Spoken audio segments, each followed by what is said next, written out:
Hello everybody and welcome back. My name is Kari and today I'm doing my April haul. As you may have noticed this last week, I have been delayed by a day in posting my videos, and I've discovered that the Tuesday-Saturday thing is not something that I'm really comfortable with anymore now that I've gotten into the routine of work. So instead, I'm just going to shift it by a day from now on. I'm going to post every Sunday and Wednesday. Well, yeah, at the moment every Sunday and Wednesday.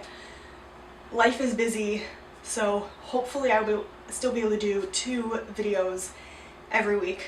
But at the very least, I'm planning on posting every Saturday and every other Wednesday. So that's a life update. Let's get into the books.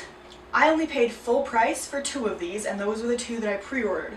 The rest of them were either thrift books or library books that I bought for $1.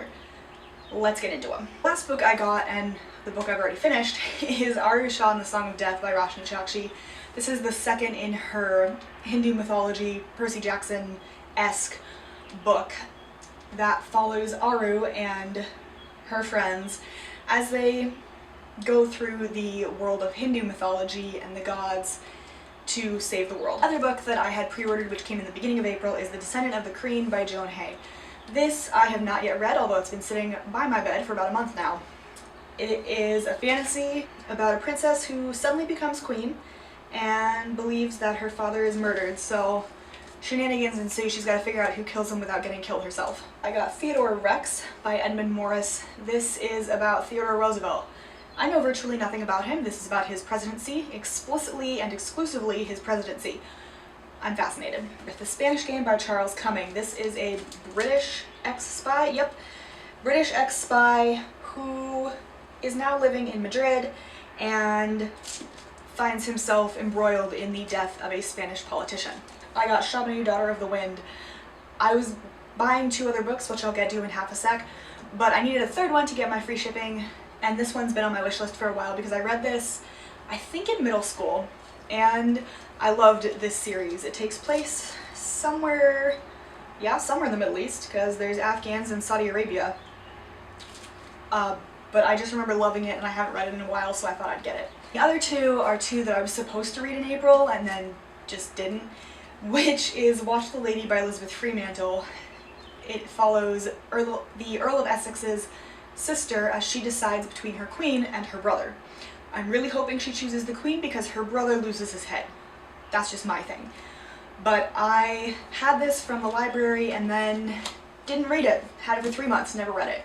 So I decided to buy a cheap copy, and I do want to read it, it just hasn't happened yet. And the other one like that is 1776 by David McCullough, because I don't know why. I was on this big nonfiction kick for a while, and then suddenly I just didn't read any nonfiction.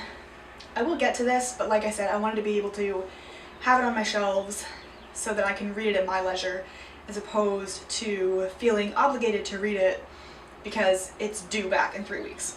This one I got from one of my uncles.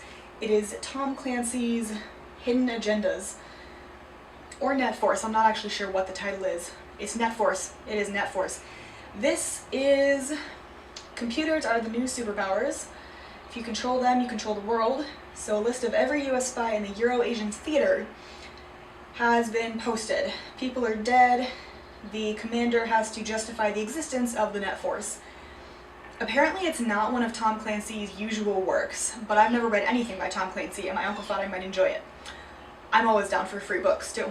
I went up to Duluth this last month for Easter, and there's a store called Amazing Alonsos, which you can see here, right on Superior Street, and the hardcovers there are $4, so I got The Lady and the Unicorn by Tracy Chevalier. This one, I have her other book, Girl with a Pearl Earring, but I haven't read it. I think the cover is beautiful, first of all, and I know the tapestry. I've read about it.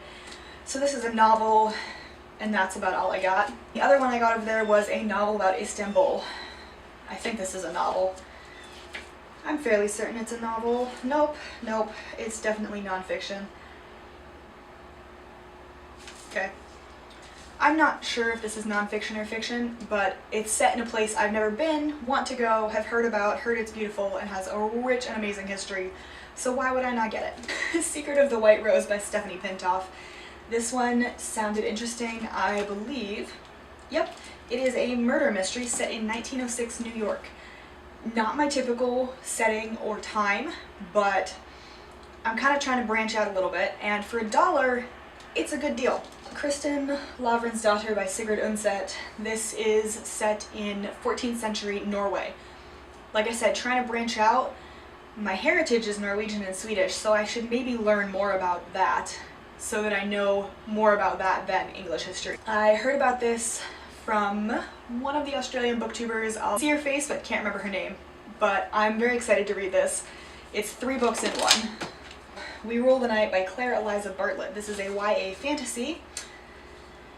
Oh, that basically sounds like a fantasy version of the Cold War. I was intrigued enough to buy it. Then we go to one that I pretty much bought for the cover called She Rises by Kate Worsley. This one, the cover looks very much like We the Drowned, which I bought a couple months ago, and takes place in 1740, where a young girl has been warned away from the sea, but she obviously ends up going towards it. I wonder if it's a Moana type attraction. Then I got The Day the Fall Stood Still by Kathy Marie Buchanan. This takes place in the early 1900s by Niagara Falls, 1915 to be specific. And, okay, so she's the daughter of somebody who owns the power company at Niagara Falls, and when she comes back, nothing is the same. Again, sale, Fierce Fairy Tales by Nikita Gill. I went to the library with one of my co-workers who is a law librarian, so she was determined that she was not going to be the only one walking out of a store with books. So when she saw this one, I mean, why would I not pick it up? Also, I do enjoy Nikita Gill. I've been eyeing this for a while, so it was a good reason to get it. And then a hardback, The Roosevelts and the Royals. I know virtually nothing about them either, except that there was this whole thing called World War II, which kind of, you know, broke the world.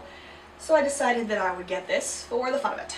Last book, because, like I said, I didn't spend as much, but I got quite a few books. The Masters of Bow Street by John Creasy. This is in Georgian times, as evident by the dress on this. Yep, 1739. We are in Tyburn Square, and apparently there's 3 people joined together on the day of an execution of a highwayman. Because what else brings you closer than an execution? Go figure. Those are all of the books I bought in April. I think it went better than March. Let me know if you're paying that much attention, because I am not. Anyway, hope you enjoyed. See you in my next video. Bye.